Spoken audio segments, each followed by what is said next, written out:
இங்க ஒரு painter paint அடிச்சிட்டு இருக்கும்போது அதுல இருந்து ஒரு சொட்டு பெயிண்ட் அரசனோட காலடியில வந்து விழுது. இவ்வளவு நேரம் அரசரோ ராஜ ரகசியத்தை பேசிட்டு இருந்திருப்பாரு. அவருக்கு இப்படி ஒரு பெயிண்டர் மேல இருக்கு தெரியவே தெரியாது. உடனே அரசர் கோவப்பட்டு இந்த பெயிண்டரோட இன்சார்ஜ் வர சொல்றாரு. அரசர் இன்சார்ஜ் கிட்ட இவனை ஏன் இன்னும் அனுப்பலன்னு கேக்குறாரு. அந்த இன்சார்ஜ் என்ன சொல்றதுன்னு தெரியாம எதுவுமே பேசாம முடிச்சுக்கிட்டே நிக்கிறாரு.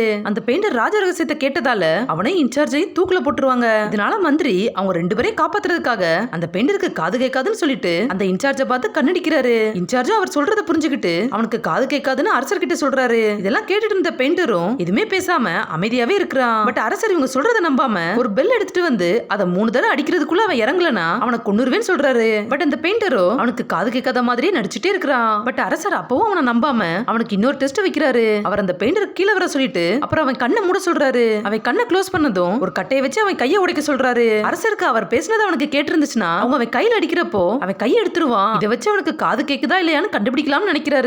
பட் இந்த பிளான் எல்லாம் புரிஞ்ச அந்த பெயிண்டரோ கையை அசைக்கவே இல்ல. இதனால அவன் கை உடைஞ்சிருது. இதை பார்த்ததுக்கு அப்புறம் தான் அவனுக்கு உண்மையிலே காது கேட்கலன்னு அரசர் நம்புறாரு. இதனால அரசர் அவங்கள உயிரோட விட்டுட்டு அங்க இருந்து கிளம்புறாரு. இவங்களும் எப்படியோ அரசர் கிட்ட இருந்து தப்பிச்சிடுறாங்க.